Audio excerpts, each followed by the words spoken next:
It is like a giant Lego piece we're building up now. So many components in such little parts. Then he moves on to the back of the car, putting in the rear lights. There's 3 of them. One on the right, one on the left, and then the huge light bar which goes in the middle.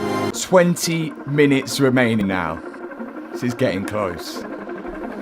Quick, how many minutes we got left? The wheels are now going back on, hopefully for good this time, but I will mention we are still missing some parts for the front bumper, and I'm just lining up the duct build to make sure it all fits nicely.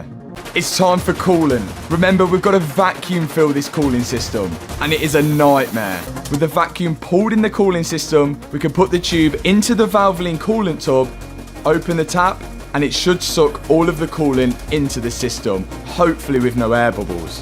I think it was around 8 litres later, and it was full. I can now install the duckbill spoiler for good, and you can see where the air goes in here.